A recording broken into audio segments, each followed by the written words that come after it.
The development of housing, particularly multifamily housing, and that can include duplexes, townhouses, apartment buildings, time and again has been shown to add millions into a region's local economy, as well as to generate a net surplus in local tax revenue for towns, villages, and schools. Now, why is that? Simply, it all begins with jobs. The construction of new housing generates short-term construction-related jobs, as well as additional ripple effect economic activity generated by having an influx of dozens of new workers reporting to the same work site. Those construction workers tend to spend their wages quite heavily in the local areas where they're working.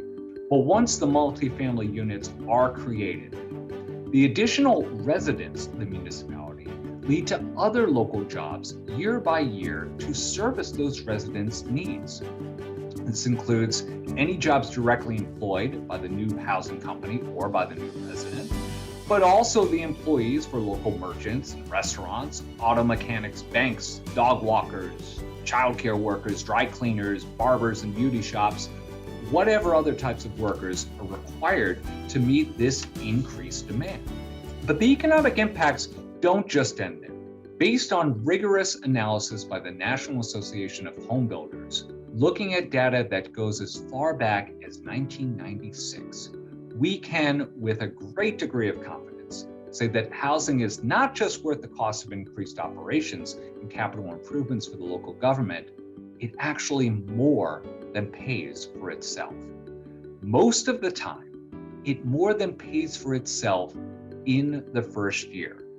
Similarly, a March 2020 study published by the Long Island Regional Planning Council looked back at what actually happened since 2012, when 7 multifamily communities with at least 150 units were built within a mile of mass transit, and what happened when it was open and the new residents moved in. Well, the results were crystal clear. Far from flooding the school districts, some of these communities saw a net decline in enrollment after the 150 plus unit buildings were occupied.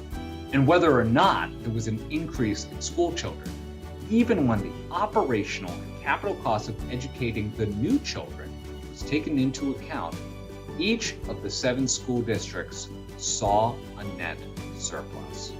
So no matter how you look at it, the question isn't close. Building adequate housing in our communities delivers tremendous benefits for existing residents. It is a good deal for those already living in our cities, towns, and villages, to say nothing of the desired opportunities for future residents who will continue the endless cycle of revitalizing the neighborhoods we love by moving in.